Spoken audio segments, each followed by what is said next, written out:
making out today, at least to the school bus. But before we get into that, essentially new year, trying to get everything from last year all tidied up and get stuff taken care of, and on to the new year, get everything organized and planned out.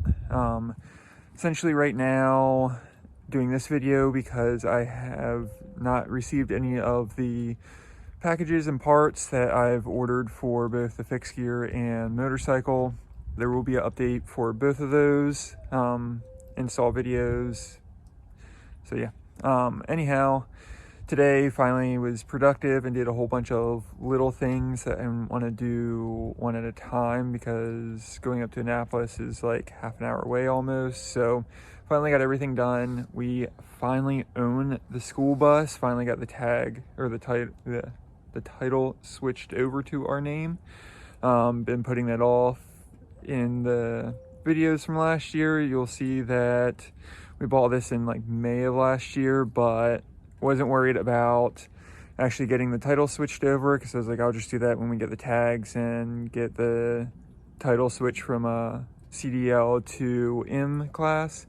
And yeah, realized that bill of sales are only good for like a year and didn't want to run that out, so just went ahead and swapped it. And super excited because that process is super easy with Muhammad Ali. So yeah, if you're in Annapolis, definitely go see him. He's on West Street. Go to him for everything tag or title related. So if you have been following this channel for at least a year, last January, my wife and I did a little minimalist challenge. Essentially got rid of one thing on the 1st of January, 2 things on the 2nd of January, 3 things on the 3rd of January, and just on the, so from there, so ended up getting rid of like over 600 items. This year, I more or less just want to tidy up and get everything more broken down and simple and clean. And my wife decided to, I was just kidding around saying that we should do this challenge again, and she said that we should just do 3 things per day in January, where like most people, it's not going to actually be 3 things a day. We're going to have that up and then just do like 2 or 3 days of just collecting all the stuff and organizing. But we are making moves, are cleaning the house, getting everything organized. Anyhow, we were gonna hop in the bus. So welcome to our 30-foot flat nose international. It's 2003. We got a pretty dang good deal on this, especially for having our #1 transmission and #1 motor, the T466 motor with a 5-speed automatic Allison transmission, which is our #1 on everything. This is personally a 10 window one. We were looking between like 10 to 14 window, but the deal on this one was too good to pass up, and it was pretty close, only an hour and a half away. So we ended up getting this one, went down, saw it, and just really liked it. It's in really good shape, not too much rust. It ended up being a backup bus, so it sits with less than 100,000 miles on it. So yeah, had to pick it up. Drove it home, never driven anything with air brakes before. This also has the tinier wheelbase, like the 10 window school buses either have the middle size wheelbase or the longer, more traditional school bus wheelbase. So as you can see already, took out the ceiling, took out all the insulation, also cut underneath the windows. Essentially, most people pop the windows out and pop all the rivets, which there are way too many rivets, like 1 per inch, and not gonna deal with that. So my friend and I just took a grinder and cut right along about an inch underneath, a ½ inch underneath the windows to still have a lip to drill into for when we put the cabinets up and walls up and whatnot. But yeah, super psyched with this bus thus far. So this is a handicap bus. So we have the extra door right here with the handicap lift. Luckily, this one's all self-contained hydraulic system right down there. So just pulled the power plugs off of it and unbolted it, and it's out. Well, at least as out as it can be for it being dang near 500 pounds. But yeah,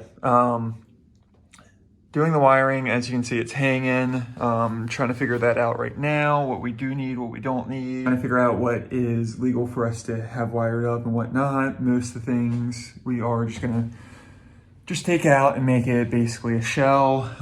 We do also have 2 AC units, which there's another one right up there.